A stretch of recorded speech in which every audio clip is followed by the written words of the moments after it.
Headlines most affecting Abbotsford this week. We have an update on the call for an adult Amber Alert system. Record crowds for the Mission Christmas Parade. Tourism Abbotsford has a new executive director. And volleyball heartbreak for the Abbotsford Christian Knights. We'll all have that in sports. And our guests this week include Alina, Durham, and Bryan, Cutler. We'll be talking some Shakespeare in a minute. All right, Abbotsford, let's get started. Alina Durham has been pushing for an Amber Alert for adults for quite some time now. Her daughter, Lehn, went missing in January of 2021. Her body was found in the Fraser River in June of that year, and since then, she's become an advocate for an adult Amber Alert. Alina will be joining us in a few minutes to talk about how that project is progressing. The annual Downtown Mission Christmas Parade last Saturday was a success. Mission Chamber of Commerce telling abbyTV there was a record-setting crowd and, quote, "We don't have our drone footage back yet, but we're conservatively estimating 10,000 or more, although we think that's going to be higher once we see the footage." Parade participants who have been in the parade for many years say that there were many more people than they've ever seen before. We are thrilled with how the community came together for the return of this beloved event, thousands of spectators showing up to see a wonderful variety of floats and groups. Tourism Abbotsford announcing that Claire Seeley is now the incoming executive director. She brings more than 25 years' experience in the tourism sector internationally and across the Fraser Valley to the new job. She will assume the duties on January the 2nd of the new year. From her media release, Claire joins Tourism Abbotsford from the City of Mission, where she was the manager of tourism and film. She's well connected to the Abbotsford and Fraser Valley communities and has established relationships with Destination BC and local Indigenous communities, focusing on destination marketing, destination development, and stakeholder support right across the Fraser Valley.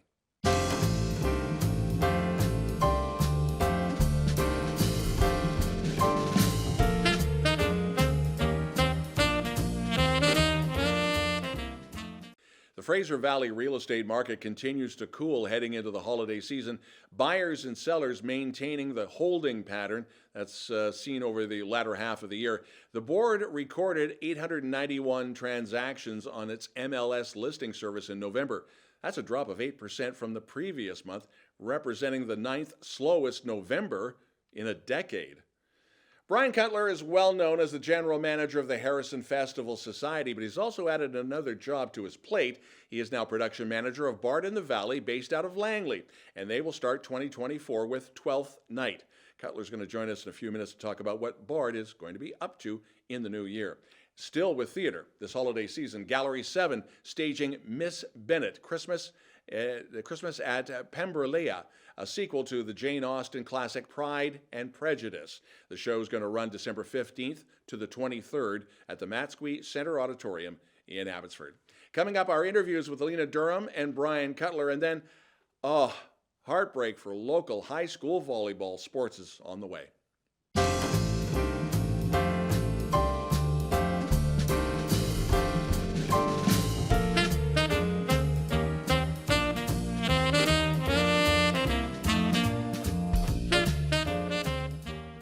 This week continues with a conversation that sometimes is rather difficult. You know about Amber Alert, and when you think about that, you think kids.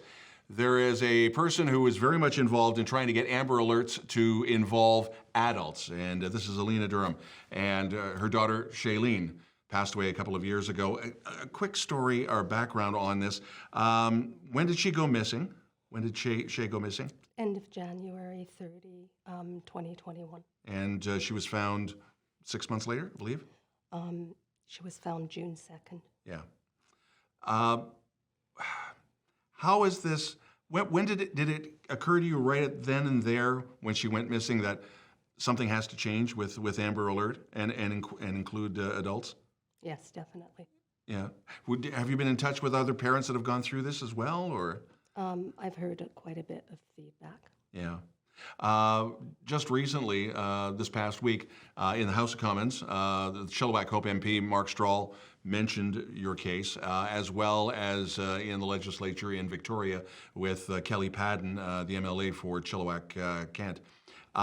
Where are we now? Are we getting anywhere in progressing to have Amber Alert expanded? Yeah, so basically what's happening is it's tabled, the petition is tabled, and it is in it's in the Legislative Assembly of British Columbia, and the records clerk review that. And then what happens is it's recorded with votes and proceedings.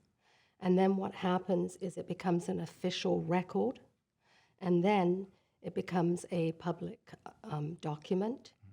And then there's the legislative process that it has to go through, and it goes through the first reading, the second reading, and then it's a committee stage it goes through, and then it goes through the bill, report bill. Right.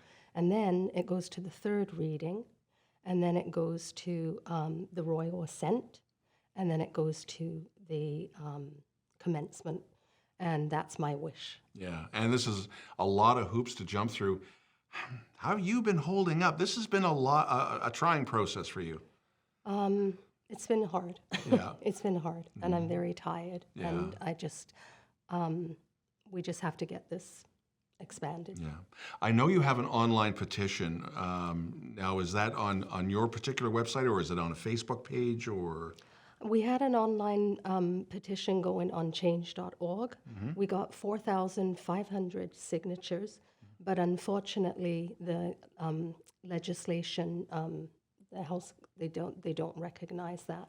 So we had to go out and did another petition, and Kelly presented as the video that's out there, 1,200 signed copies, signatures. Okay. Now, we're viewed throughout the entire Fraser Valley, so obviously I would assume you want the plea from anybody and anyone to get involved in this. Definitely, all the support and help we can get. It takes a village, right? Exactly, exactly. Kudos to you, because I know you're nervous. Can I just interrupt you a minute, Don? Of course. Can I ask for a favor? I just wanted to wholeheartedly thank Mark Stroll for honoring my daughter in the House of Commons. I wanted to thank his representatives, Robert Pearsall and Jeremy. I also would like to wholeheartedly thank Kelly Padden for honoring my daughter in the Legislative Assembly of British Columbia. And I would also like to thank her assistant, Lorna. I would also like to say thank you to Jenna Hawk from the Chilliwack Progress, who has followed me right from the beginning until now. And then I would also like to thank wholeheartedly everybody that was a part of this, for the businesses that allowed us to put the petitions in, and for everybody who signed it. And Shay would be so touched. Thank you. And thank you. It's very brave of what you're doing. I know this can be all intimidating. You're watching This Week.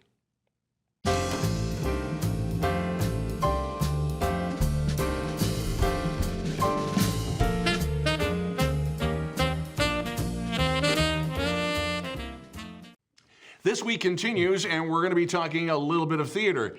This guy, Bryan Cutler, you probably have seen around when it comes to the Harrison Festival. But we're doing something a little bit different, and I want to break out into the only soliloquy I remember from high school Shakespeare. Good morrow, Kate, for that is thy name I hear. That's the only Shakespeare I remember. Bard in the Valley. Now, this is something separate from the Harrison Festival? It is, yeah, absolutely. Okay. And where is it? How is it? How did this all come about? Yeah, so back in 2010, there was a group of local theater enthusiasts that started a theater company called Bard in the Valley. So we wanted to produce free Shakespeare performances in Douglas Park for a wide range of audience members. And it's since grown and it's developed, and it's added another winter production now. So we not only do our summer productions, we do a winter production. We also we tour a little bit during the summer. So we can last year and a few years we've gone to the Abbotsford Eco Dairy, and we've done the Township 7 Winery as well as the Douglas Park. Now Douglas Park Langley. Douglas Park Langley. Right. Yeah. Now, is this 12th night is coming up in January, so I'm assuming that's where you're going to have this production? Absolutely, at the Fort Langley Community Hall. So it's indoors. You don't have to worry about being too cold or snow. It's not like Barda on the beach or when you freeze. Yeah. And I'm curious if Bart on the beach has got their eyes open going, what are you guys doing in the valley? Have they caught wind of this? I don't know. We haven't talked to them, but obviously we're open to working together. We don't want to step on anybody's toes, of course. But I mean, I think there's a space for us to do Shakespeare in the valley, and they can continue on doing their thing. And we wish them success, and I hope that they wish us success too. So, are you considering yourself pro or semi-pro? Are you looking for talent? Or do you have a? Well, I mean, it's a volunteer-based theater company at this point.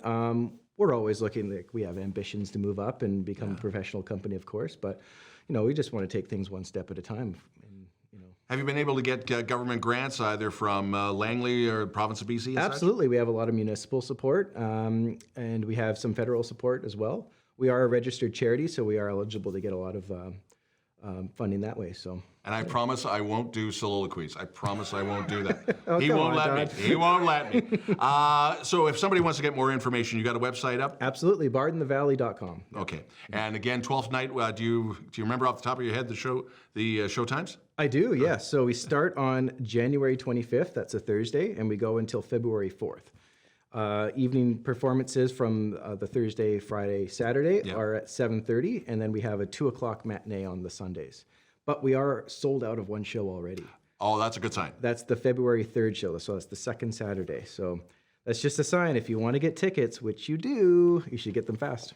Bryan Cutler, big thank you. Bart in the Valley, and we'll talk Harrison in a couple of months. You bet. You're watching This Week.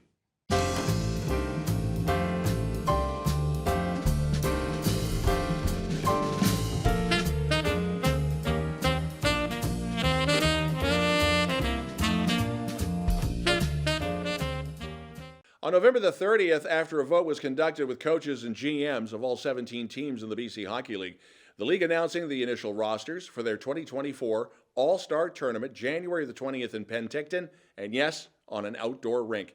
Every team's got one skater represented on the initial roster, plus an additional 2 goaltenders were voted in from each conference. The rosters will be split into 4 teams of 6, one goaltender, and compete in a 3-on-3 tournament. Now, there is a fan vote to fill out the remaining 7 players on the roster, and this is where you vote for your favorite player from either Langley, Surrey, or Coquitlam, and you can do that through the BCHL website. It was an historic night for the South Kamloops Titans as they captured the provincial volleyball banner after completing what's called a reverse sweep against the Abbotsford Christian Knights. The Titans lost the first 2 sets, won the final 3. Titans got the job done in the finals of the BC School Sports 2023 AA Boys Volleyball Championships. That was December the 2nd at the Langley Events Center. The event, by the way, was hosted by Langley Christian. UFV Women's Cascades Volleyball team picking up a 7-ace split between Gabriella Tea and Kenna Fisher. They're picking up their second 3-set victory in a couple of nights over Brandon. That was over the weekend. The Cascades now enter the mid-season break, and their next action coming up January the 5th and 6th against the University of Regina Cougars. That'll be in Saskatchewan. UFV will return home for a pair of playoff rematches with University of Winnipeg. That's January 12th and 13th.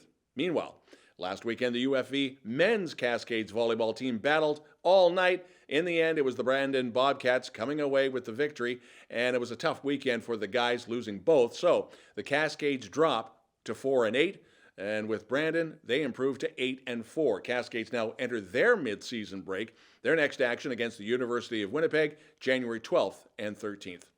Coming up, Cari with the weather.